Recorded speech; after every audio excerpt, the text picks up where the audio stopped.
Hi all welcome to Funtech. ഫൺടെക്കിൻ്റെ മറ്റൊരു വീഡിയോയിലേക്ക് എല്ലാവർക്കും ഒരിക്കൽ കൂടി സ്വാഗതം. മികച്ച വളർച്ചാ സാധ്യതയുള്ള രണ്ട് സെക്ടറുകളിലെ നല്ല രണ്ട് സ്റ്റോക്കുകളാണ് ഇന്ന് ഈ വീഡിയോയിൽ കൂടി ഡിസ്കസ് ചെയ്യാൻ ഉദ്ദേശിക്കുന്നത്. ആദ്യമായി ഒരു കാര്യം പറഞ്ഞുകൊള്ളട്ടെ, പഠനത്തിന് വേണ്ടി മാത്രം തയ്യാറാക്കിയിരിക്കുന്ന ഒരു വീഡിയോ ആണ്. ഇതൊരു investment buy or sell advice അല്ല. സ്റ്റോക്കുകളെ മനസ്സിലാക്കി നിങ്ങളുടെ ഇൻവെസ്റ്റ്മെൻറ്റ് തീർത്തും ഒരു ഇൻവെസ്റ്റ്മെൻറ്റ് അഡ്വൈസറുടെ സഹായത്തോടു കൂടിയോ അല്ലെങ്കിൽ നിങ്ങളുടെ തന്നെ തീരുമാനപ്രകാരമോ മാത്രമായിരിക്കണം. ഇതിൽ കൂടി യാതൊരു ബൈ ഓർ സെൽ റെക്കമെൻഡേഷനും ഞാൻ നൽകുന്നതല്ല. പഠനത്തിന് വേണ്ടി മാത്രം തയ്യാറാക്കിയിരിക്കുന്ന ഒരു വീഡിയോ ആണ്.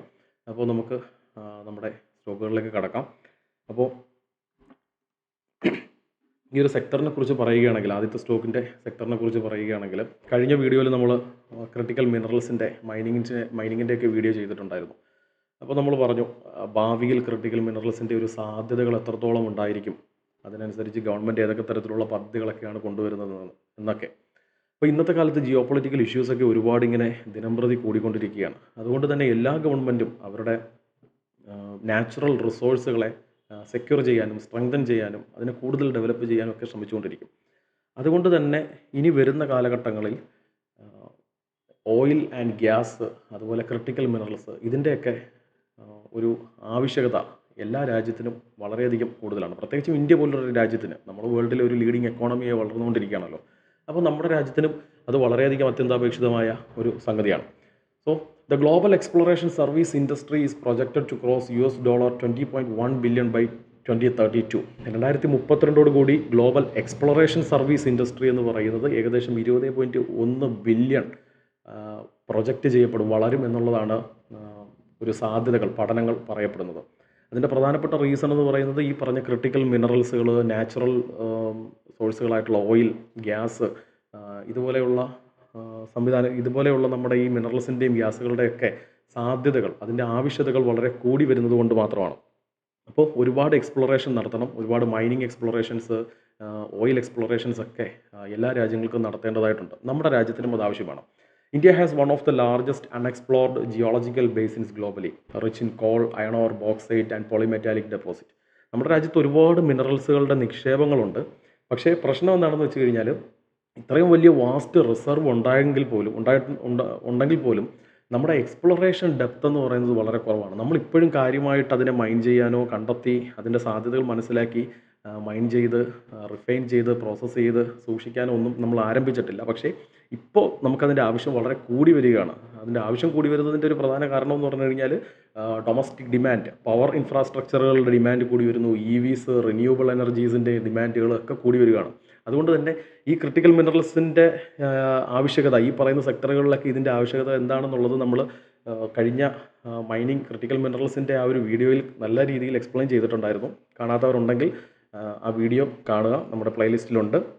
സോ ഇതിൻ്റെയൊക്കെ ആവശ്യകത കൂടി വരുന്നത് കൊണ്ട് തന്നെ ഈ എക്സ്പ്ലോറേഷൻ ഇൻഡസ്ട്രിക്ക് വളരുവാനുള്ള സാധ്യത വളരെയധികം കൂടുതലാണ്. അപ്പോൾ എല്ലാ ഗവൺമെൻറ്റും, ജിയോ പൊളിറ്റിക്കൽ ഇഷ്യൂസൊക്കെ ഒരുപാടുള്ളത് കൊണ്ട് തന്നെ എല്ലാ ഗവൺമെൻറ്റും വരും വർഷങ്ങളിൽ അവരുടെ നാച്ചുറൽ റിസോഴ്സിനെ, അവരുടെ ക്രിട്ടിക്കൽ മിനറൽസിനെയൊക്കെ നല്ല രീതിയിൽ സേഫാക്കാനും അതിനെ കൂടുതൽ എക്സ്പ്ലോർ ചെയ്യാനും ഒക്കെ ആരംഭിക്കും. അപ്പോൾ ആ ഒരു എക്സ്പ്ലോറേഷൻ ഫീൽഡിൽ, ആ ഒരു എക്സ്പ്ലോറേഷൻ ഇൻഡസ്ട്രിയിൽ നിന്നുള്ള ഒരു സ്റ്റോക്കാണ് നമ്മൾ ഫസ്റ്റ് ഈ വീഡിയോയിൽ കൂടി ഡിസ്കസ് ചെയ്യാൻ ഉദ്ദേശിക്കുന്നത്. So the total value of mineral production in India was estimated at 1.41 lakh crore in FY 23-24. 2023-2024 1.41 lakh crore രൂപയുടെ ഒരു മാർക്കറ്റ് ആയിരുന്നു നമ്മുടെ മിനറൽ പ്രൊഡക്ഷൻ മാർക്കറ്റ് എസ്റ്റിമേറ്റ് ചെയ്യപ്പെട്ടിരുന്നത്. അതുകൊണ്ട് തന്നെ ആ ഒരു എക്സ്പ്ലോറേഷൻ ഇൻഡസ്ട്രി ഏകദേശം $6.73 ബില്യൺ ഒരു മാർക്കറ്റാണ് 2024 എക്സ്പെക്റ്റ് ചെയ്തിരുന്നത്. അത് 2033 കൂടി അത് റീച്ച് ചെയ്യാൻ പോകുന്നത് ഏകദേശം $13.45 വാല്യുവേഷനിലേക്കാണ്, ഒരു മാർക്കറ്റിലേക്കാണ്. ഏകദേശം 7.40% CAGR ഈ ഒരു ഇൻഡസ്ട്രി, ഈ എക്സ്പ്ലോറേഷൻ ഇൻഡസ്ട്രി വളരാൻ പോകുന്നത് 2025-2033. അപ്പോൾ ഈ സെക്ടറിൽ നമ്മൾ ഡിസ്കസ് ചെയ്യുന്ന ഈ കമ്പനി എന്ന് പറയുന്നത് 2006 സ്ഥാപിതമായ കമ്പനിയാണ്. This company is one of India's fastest growing private exploration companies with a strong track record in mineral and unconventional energy resource exploration. ഇന്ത്യയിലെ ഏറ്റവും ഫാസ്റ്റായിട്ട് ഗ്രോ ചെയ്യുന്ന ഒരു എക്സ്പ്ലോറേഷൻ കമ്പനിയാണ് ഈ പറയുന്ന കമ്പനി.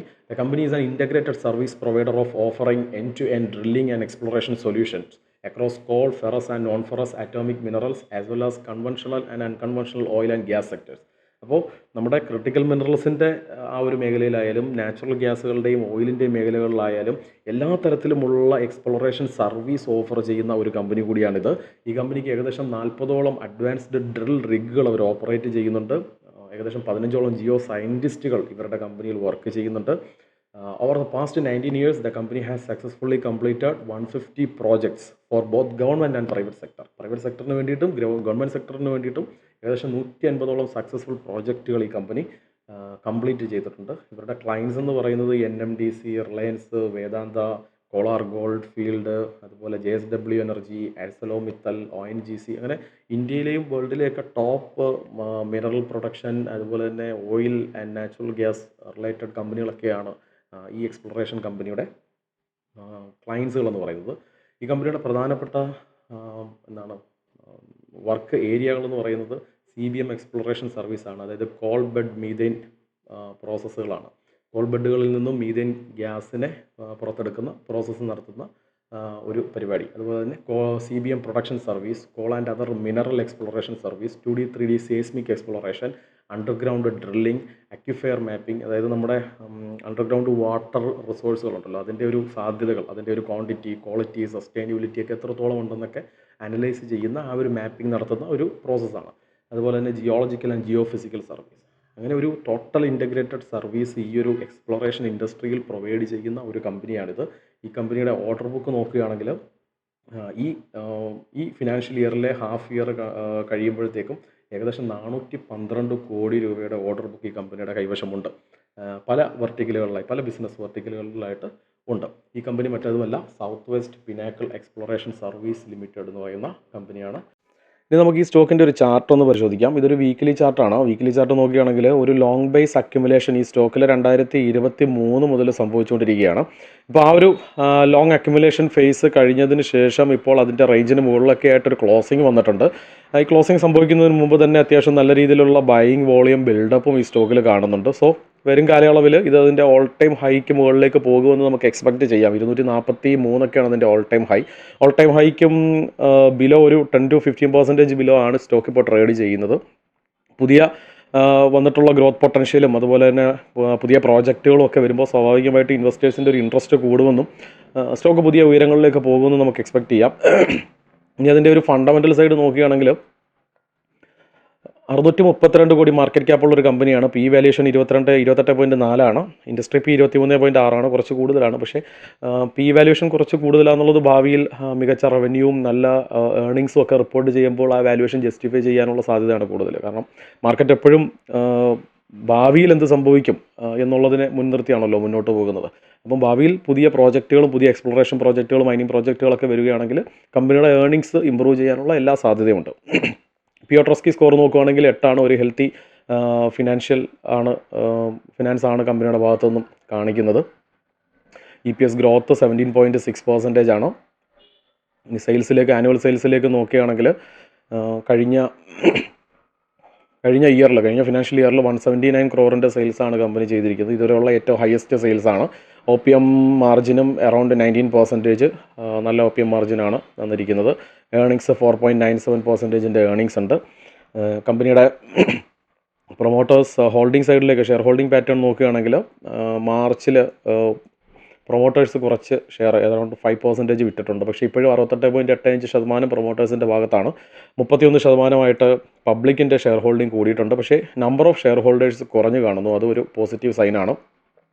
ഇനി അവരുടെ കോൺകോൾ റിപ്പോർട്ട്സിലേക്ക് നോക്കുകയാണെങ്കിൽ കമ്പനി പറയുന്നത് Q2 FY26 എന്ന് പറയുന്നത് അവരുടെ ബെസ്റ്റ് എവർ ക്വാർട്ടർ ആണെന്നുള്ളതാണ്.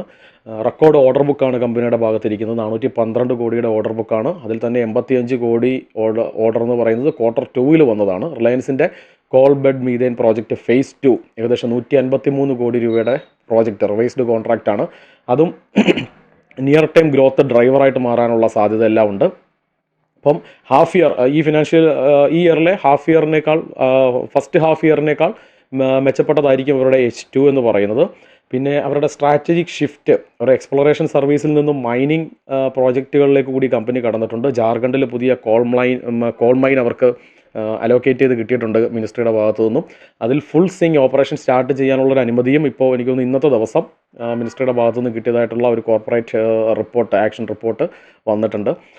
അതുകൂടാതെ തന്നെ ഓവർസീസ് പ്രോജക്റ്റുകൾ, ഒമാനിലെ പല കമ്പനികളുമായും ചേർന്നിട്ടുള്ള സ്ട്രാറ്റജിക് ജോയിൻറ്റ് വെഞ്ചർഷിപ്പ് കമ്പനിയുടെ വളർച്ചാ സാധ്യത ഇനിയും കൂട്ടുന്നു. അത് ഏതൊക്കെയാണെന്ന് നോക്കിക്കഴിഞ്ഞാൽ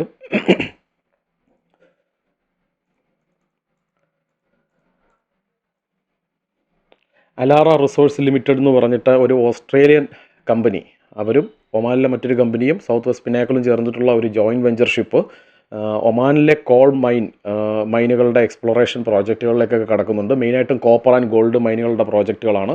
ഒമാൻ എന്ന് പറയുന്നത് കോപ്പറിൻ്റെ ഒരു ലാർജ് ഡെപ്പോസിറ്റ് ഉള്ളൊരു രാജ്യമാണ് GCCയിലെ തന്നെ. അതുപോലെ തന്നെ അൽ ഹതീത മൈനിങ് LLC എന്ന് പറയുന്ന മറ്റൊരു കമ്പനിയുമായിട്ടും ജോയിൻറ്റ് വെഞ്ചർഷിപ്പ് ഉണ്ട്. 17.5% ഷെയർ ഇവർക്ക് ആ കമ്പനിയിലുണ്ട്.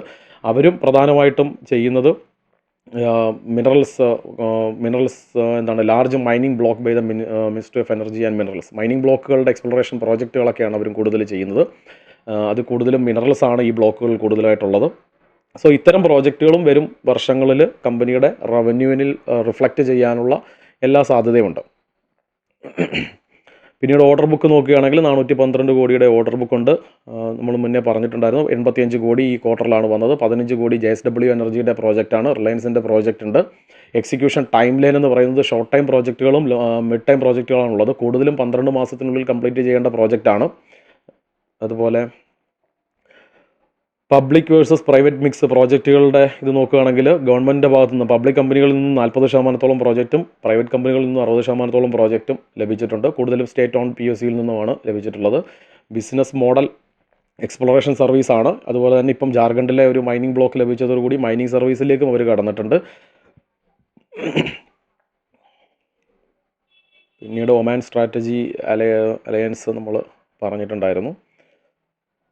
ക്യാപെക്സ് നോക്കുകയാണെങ്കിൽ total investment more than 400 crores. Capacity എക്സ്പാൻഷന് വേണ്ടി 400 കോടി 2 ഫേസിലായിട്ടാണ് കമ്പനി ഡിപ്ലോയ് ചെയ്യാൻ ഉദ്ദേശിക്കുന്നത്. ഫേസ് 1 225 കോടിയാണ്. ഫേസ് 2 175 മുതൽ 200 കോടി രൂപയാണ്.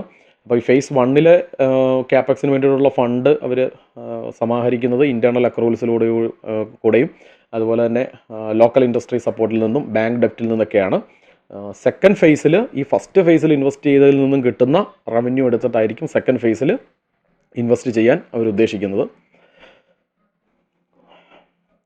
ഇൻഡസ്ട്രി ടെയിൽവിൻസ്, ഡിമാൻഡ് ഡ്രൈവേഴ്സ് ഒക്കെ നോക്കുകയാണെങ്കിൽ കോൾ ആൻഡ് മിനറൽസ് ഗവൺമെൻറ്റിൻ്റെ ഭാഗത്തു നിന്നുള്ള ഒരു നല്ല സപ്പോർട്ട് കോൾ മൈനിങ് എക്സ്പ്ലോറേഷൻ അതുപോലെ തന്നെ ഓയിൽ ഫീൽഡ് എക്സ്പ്ലോറേഷന് വേണ്ടിയിട്ടൊക്കെ വരുന്നുണ്ട്. സോ അത് ഇനി വരും വർഷങ്ങളിൽ ആ പ്രോജക്റ്റുകളൊക്കെ കൂടാനുള്ള സാധ്യതയാണുള്ളത്. കാരണം ഗവൺമെൻറ് ഇതിനോടകം തന്നെ 200ഓളം കോൾ ബ്ലോക്കുകളുടെ ഓപ്ഷൻ നടത്തി കഴിഞ്ഞു. ഇനി ഏകദേശം 500ഓളം മിനറൽ ബ്ലോക്കുകളുടെ ഓപ്ഷനും വരും വർഷങ്ങളിൽ നടത്താനുണ്ട്. അപ്പോൾ അതും കൂടിയൊക്കെ വരികയാണെങ്കിൽ ഇവരുടെ പ്രോജക്റ്റുകൾ കൂടുതലും ലഭിക്കുവാനുള്ള സാധ്യതകളാണുള്ളത്. പിന്നെ അക്യുഫയർ മാപ്പിങ്ങിൽ പ്രോജക്റ്റുകൾ, ജൽശക്തി പ്രോഗ്രാം എന്ന് പറയുന്നത് അക്യുഫയർ മാപ്പിങ്ങിലൂടെ ഉദ്ദേശിക്കുന്നത് നമ്മുടെ രാജ്യത്തെ അണ്ടർഗ്രൗണ്ട് വാട്ടർ റിസോഴ്സുകൾ എത്രത്തോളമൊക്കെ ഉണ്ട്, അതിനെയൊക്കെ നമുക്ക് നല്ല രീതിയിൽ ഉപയോഗിക്കുവാനുള്ള ഒരു സാധ്യതകൾ അന്വേഷിക്കുക എന്ന് പറയുന്നൊരു പരിപാടിയാണ്. കാരണം വാട്ടർ എന്ന് പറയുന്നത് അത്രയധികം ആവശ്യമുള്ള വളരെ ഇമ്പോർട്ടൻ്റ് ആയിട്ടുള്ളൊരു സാധനമാണ്. അപ്പോൾ ഓരോ സ്ഥലങ്ങളിലും ഗ്രൗണ്ട് വാട്ടറിൻ്റെ ആ ഒരു ലഭ്യത എന്ന് പറയുന്നത് ഇങ്ങനെ കാലാകാലങ്ങളിൽ കുറഞ്ഞുകൊണ്ടിരിക്കുക. അപ്പോൾ പുതിയ പുതിയ വാട്ടർ റിസോഴ്സുകൾ നമ്മൾ കണ്ടെത്തി പ്ലാൻ ചെയ്തൊക്കെ വെച്ച് കഴിഞ്ഞാൽ മാത്രമേ ഭാവിയിൽ നമുക്ക് പുതിയ പുതിയ പദ്ധതികളിലേക്കൊക്കെ ആവശ്യമായിട്ട് വരുന്ന വാട്ടറിനെ നമുക്ക് സമാഹരിക്കാൻ സാധിക്കുകയുള്ളൂ. അപ്പോൾ അത്തരം പ്രോജക്റ്റുകൾക്കും ഇവരിൽ സാധ്യതയുണ്ട്. പിന്നെ ഇതിൻ്റെ ഒരു പ്രധാനപ്പെട്ട ഒരു പൊട്ടൻഷ്യൽ പറയുന്നത് എങ്ങനെയാണെന്ന് വെച്ച് കഴിഞ്ഞാൽ ഇന്ത്യ, നമ്മുടെ രാജ്യം, നമ്മുടെ മൈനിങ് ബഡ്ജറ്റിൻ്റെ 2% മാത്രമേ ഇതുവരെയും ഈ കാലയളവിലൊക്കെ എക്സ്പ്ലോറേഷൻ ആ ഒരു ഫീൽഡിലേക്ക് വിനിയോഗിച്ചിട്ടുള്ളൂ.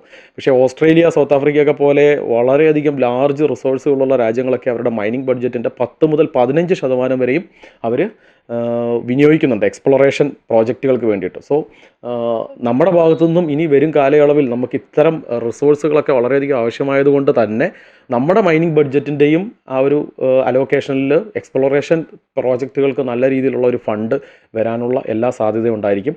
അപ്പോൾ ഇതൊക്കെയാണ് ഈ കമ്പനിയുടെ സാധ്യതകളെന്ന് പറയുന്നത്. അപ്പോൾ വരും വർഷങ്ങളിൽ ഈ കമ്പനി ഒരു നല്ല രീതിയിലൊക്കെ വളർന്നു വരാനുള്ള എല്ലാ വകുപ്പും ഉണ്ടായിരിക്കാം. ഇനി മറ്റൊരു കമ്പനിയെക്കുറിച്ച് പറയുകയാണെങ്കിൽ അത് India's leading health and hygiene ബ്രാൻഡാണ്. അവരുടെ പ്രൊഡക്റ്റ് പോർട്ട്ഫോളിയോ എന്ന് പറയുന്നത് water purification, vacuum cleaning and air purification പ്രോഡക്റ്റുകളൊക്കെയാണ്. This company is the market leader in water purifiers and vacuum cleaner segments with a market share of over 40% and 60% respectively. Water purifiers സെഗ്മെൻറ്റിൽ 40% market share ഉണ്ട്. Vacuum cleaner സെഗ്മെൻറ്റിൽ ഏകദേശം 60% market share ഉണ്ട്. The company has a dense service network covering 9,500 plus pin codes and 8,000 plus technicians. It has largest first-party database of customers greater than 14 million. ഈ കമ്പനിയുടെ network, ഇന്ത്യയിലൊട്ടാകെ ഇവരുടെ network എന്ന് പറയുന്നത് വളരെ വലുതാണ്. 19,500 പിൻകോഡുകളിൽ ഇവരുടെ സർവീസ് എത്തപ്പെടുന്നുണ്ട്.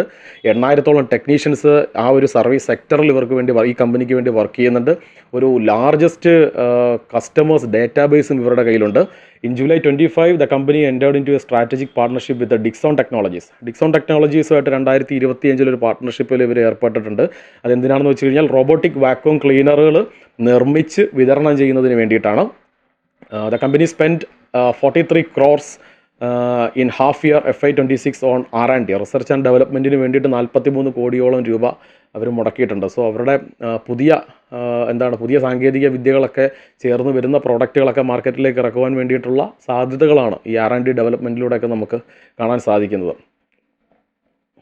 അവരുടെ പ്രൊഡക്റ്റ് പോർട്ട്ഫോളിയോ നോക്കുകയാണെങ്കിൽ മെയിനായിട്ടും water purifiers, air purifiers, vacuum cleaners, robotic vacuum cleaners എന്നിവയാണ്. അതുപോലെ തന്നെ ആനുവൽ മെയിൻ്റനൻസ് കോൺട്രാക്റ്റ് എന്ന് പറയുന്ന ആ ഒരു സർവീസ് സെഗ്മെൻറ്റിൽ നിന്നും ഇവർ റവന്യൂ ജനറേറ്റ് ചെയ്യാനുള്ള ഒരു ശ്രമം നടത്തുന്നുണ്ട്. ഈ കമ്പനി മറ്റേതുമല്ല, യുറേക്ക ഫോബ്സ് ആണ്. എല്ലാവർക്കും അറിയാവുന്ന, ഇന്ത്യയിൽ ഒരുപക്ഷെ എല്ലാ ആളുകൾക്കും വളരെയധികം സുപരിചിതമായ ഒരു ബ്രാൻഡാണ് യുറേക്ക ഫോബ്സ്. യുറേക്ക ഫോബ്സിൻ്റെ വാട്ടർ പ്യൂരിഫയേഴ്സും എയർ പ്യൂരിഫയേഴ്സും ഒക്കെ നമ്മൾ വീടുകളിൽ വാങ്ങി ഉപയോഗിക്കുന്നതാണ്. യുറേക്ക ഫോബ്സ് എന്ന് പറയുന്ന കമ്പനിയുടെ ചാർട്ട് നമുക്കൊന്ന് പരിശോധിക്കാം. ഇതൊരു വീക്ക്ലി ചാർട്ടാണ്. NSE-യിലെ ചാർട്ടാണ്. BSE-യിൽ കുറച്ചും കൂടി ഡേറ്റ അവൈലബിൾ ആണ്. NSE-യിൽ 2024 ലിസ്റ്റ് ചെയ്തിരിക്കുന്നത്. അപ്പോൾ NSE-യിലെ ചാർട്ട് പ്രകാരം നോക്കുകയാണെങ്കിൽ ഇതിപ്പോൾ ഒരു വീക്ക്ലി ക്ലോസിങ്, ഒരു നല്ലൊരു ക്ലോസിങ് അതിൻ്റെ ഓൾ ടൈം ഹൈ റേഞ്ചിലേക്ക് വന്നിട്ടുണ്ട്. ഈ ഒരു റേഞ്ചിന് മുകളിലേക്ക് വന്നിട്ടുണ്ട്. വോളിയവും നല്ല രീതിയിൽ കൂടിയിട്ടുണ്ട്. അപ്പോൾ വരും ദിവസങ്ങളിലും ഈ ഒരു റേഞ്ച് ബ്രേക്ക് ചെയ്യുകയാണെങ്കിൽ ഇത് മുകളിലേക്ക് പോകാനുള്ള സാധ്യത കൂടുതലാണ്. അവരുടെ ഒരു പ്രൊജക്റ്റഡ് ഗ്രോ എങ്ങനെയാണെന്ന് ചോദിച്ചു കഴിഞ്ഞാൽ, ഒരു പ്രൊഡക്റ്റുകളുടെ ഒരു പ്രൊജക്ഷൻ എങ്ങനെയാണെന്ന് വെച്ച് കഴിഞ്ഞാൽ, വാട്ടർ പ്യൂരിഫയർ പ്രോഡക്റ്റ് 2023 4,350 കോടിയാണെങ്കിൽ 2030 അവർ എക്സ്പെക്ട് ചെയ്യുന്നത് 10,200 കോടിയിലേക്കാണ്. ഏകദേശം 13% CAGR-ലാണ് ആ ഒരു പ്രോഡക്റ്റിൻ്റെ ബിസിനസ് വളരാൻ സാധ്യതയുള്ളത് കമ്പനി കണക്ക് കൂട്ടുന്നത്. വാട്ടർ പ്യൂരിഫയർ സർവീസിൽ നിന്നും 2023 നിന്ന് 2030 പോവുകയാണെങ്കിൽ 14% ഗ്രോത്ത് പ്രൊജക്ഷൻ ഉണ്ട്. അതുപോലെ തന്നെ വാട്ടർ സോഫ്റ്റ്വെയർസിന് 10 മുതൽ 17% വരെ ഗ്രോത്ത് പ്രൊജക്ഷനും, വാക്വം ക്ലീനേഴ്സിന് 17 മുതൽ 29% ഗ്രോത്ത് പ്രൊജക്ഷൻസുമാണ്. വാക്വം ക്ലീനേഴ്സിലാണ് അവർ കൂടുതലും, എനിക്ക് തോന്നുന്നു ആ ഒരു പ്രോഡക്റ്റിൽ നിന്നാണ് കൂടുതൽ റവന്യൂ ജനറേറ്റ് ചെയ്യാൻ ഇനി സാധ്യതയുള്ളൂ. എയർ പ്യൂരിഫയേഴ്സും അതുപോലെ തന്നെ 18 മുതൽ 25% വരെ. നമുക്കറിയാം വാട്ടർ പ്യൂരിഫിക്കേഷൻ എന്ന് പറയുന്നത് വളരെയധികം ഇമ്പോർട്ടൻ്റ് ആയിട്ടുള്ളൊരു സംഗതിയാണ്. പക്ഷേ അതുപോലെ തന്നെ ഇനി വരുന്ന കാലയളവിൽ വളരെയധികം ഇമ്പോർട്ടൻ്റ് ആയിട്ടുള്ള ഒരു സംഗതിയായിരിക്കും എയർ പ്യൂരിഫിക്കേഷൻ എന്ന് പറയുന്നത്. നമ്മുടെ എയർ ക്വാളിറ്റി എന്ന് പറയുന്നത് അനുദിനം കുറഞ്ഞുകൊണ്ടിരിക്കുകയാണ്. അപ്പോൾ ഇനി വരുന്ന കാലഘട്ടങ്ങളിൽ ഒരുപക്ഷെ നമ്മുടെ നാട്ടിൽ കഴിഞ്ഞ ഒരു 5 വർഷത്തിനിടയിൽ എയർ കണ്ടീഷണേഴ്സൊക്കെ എങ്ങനെ നമ്മുടെ വീടുകളിൽ ഒരു നിത്യോപയോഗ വസ്തുവായി മാറിയോ, അതുപോലെ തന്നെ എയർ പ്യൂരിഫയേഴ്സും വാക്വം ക്ലീനേഴ്സും, റോബോട്ടിക് വാക്വം ക്ലീനേഴ്സൊക്കെ ഇപ്പോൾ നമ്മുടെ മാർക്കറ്റിൽ വളരെ അവൈലബിളായി കഴിഞ്ഞു. അപ്പോൾ ഈ പറഞ്ഞ പ്രൊഡക്റ്റുകളൊക്കെ ഇനി വരുന്ന ഒരു 5 കൊല്ലങ്ങളിൽ നമ്മുടെ വീടുകളിൽ ഒരു നിത്യോപയോഗ വസ്തുവായി മാറാനുള്ള എല്ലാ സാധ്യതയുണ്ട്. അങ്ങനെ ഒരു സാധ്യത ഉണ്ടെങ്കിൽ സ്വാഭാവികമായി യുറേക്ക ഫോബ്സ് എന്ന് പറയുന്ന ഒരു കമ്പനിയും അവരുടെ ബ്രാൻഡുകളും ഓൾറെഡി നമ്മുടെ മാർക്കറ്റിലെ ഒരു എല്ലാവർക്കും അറിയാവുന്ന ഒരു ബ്രാൻഡായതുകൊണ്ട് തന്നെ, വളരെയധികം നല്ല സർവീസ് കൊടുക്കുന്ന ഒരു ബ്രാൻഡായതുകൊണ്ട് തന്നെ അതിൻ്റെ ഒരു വളർച്ചാ സാധ്യത വളരെ കൂടുതലായിരിക്കും. എയർ പ്യൂരിഫയേഴ്സിൻ്റെ ഒരു ഗ്രോത്ത് എങ്ങനെയാണെന്ന് ചോദിച്ചു കഴിഞ്ഞാൽ, വേൾഡിലെ 100-ൽ 83 പൊല്യൂട്ടഡ് സിറ്റീസ് എടുത്തു കഴിഞ്ഞാൽ അത് ഇന്ത്യയിലാണെന്നാണ് പറയുന്നത്. അതുകൊണ്ട് തന്നെ എയർ പ്യൂരിഫിക്കേഷൻ സെക്ടറിൽ ആ ഒരു പ്യൂരിഫയേഴ്സ് പ്രൊഡക്റ്റുകളുടെ ആ ഒരു സെയിൽസിൽ 2023 നിന്ന് 2026 അവർ എക്സ്പെക്ട് ചെയ്യുന്നത് 10x റവന്യൂ ആണ്. 10x ആയിരിക്കും അവരുടെ സെയിൽസ് ഇമ്പ്രൂവ് ചെയ്യാൻ സാധ്യതയുള്ളതെന്നാണ് കമ്പനി കണക്ക് കൂട്ടുന്നത്. അതിൻ്റെ ഉള്ള എല്ലാ സാധ്യതയും ഉണ്ടായിരിക്കാം. ഇക്കാലയളവിലൊക്കെ എല്ലാവർക്കും അറിയുന്നതാണ് എയർ ക്വാളിറ്റി എത്രത്തോളമാണ് ഓരോ ദിവസം കഴിയുന്തോറും കുറഞ്ഞു വരുന്നതെന്നും. എയർ പ്യൂരിഫയറൊക്കെ എനിക്ക് തോന്നുന്നു ഇപ്പം പലരും വീടുകളിൽ വാങ്ങി ഉപയോഗിച്ച് തുടങ്ങിയിട്ടുണ്ട്. ഇനി വാട്ടർ ഫിൽറ്റേഴ്സിൻ്റെ വാട്ടർ പ്യൂരിഫയേഴ്സിൻ്റെ ഒരു സെക്ടർ നോക്കുകയാണെങ്കിൽ 90% of India has hard water problem. നമ്മുടെ നാട്ടിലൊക്കെയാണ് കുറച്ചുകൂടി സോഫ്റ്റ് വാട്ടർ ഉള്ളത്. പക്ഷേ മറ്റ് സ്റ്റേറ്റുകളിലേക്കൊക്കെ പോയി കഴിഞ്ഞാൽ കൂടുതലും ഹാർഡ് വാട്ടേഴ്സാണ്. അതുകൊണ്ട് തന്നെ വാട്ടർ പ്യൂരിഫയേഴ്സ് ഉപയോഗിച്ചേ മതിയാകൂ എന്നുള്ളൊരവസ്ഥയിലാണ് ഇന്നത്തെ കാലത്ത് പോയിക്കൊണ്ടിരിക്കുന്നത്. അപ്പോൾ വാട്ടർ പ്യൂരിഫയേഴ്സും നല്ല ക്വാളിറ്റിയുള്ള വാട്ടർ വേണം എന്നുള്ളൊരു ആവശ്യം മുൻനിർത്തി എല്ലാവരും വാട്ടർ പ്യൂരിഫയേഴ്സ് ഉപയോഗിക്കുക എന്ന് പറയുന്നത് ഇനി വരും കാലയളവിൽ വളരെ സാധ്യതയുള്ളതാണ്. അപ്പോൾ വാട്ടർ പ്യൂരിഫയേഴ്സിൻ്റെ ബിസിനസ്സും വളരുവാനുള്ള സാധ്യതയുണ്ട്. അക്വാഗാർഡ് എന്ന് പറയുന്നൊരു ബ്രാൻഡ് എല്ലാവർക്കും അറിയാവുന്നൊരു ബ്രാൻഡാണ്.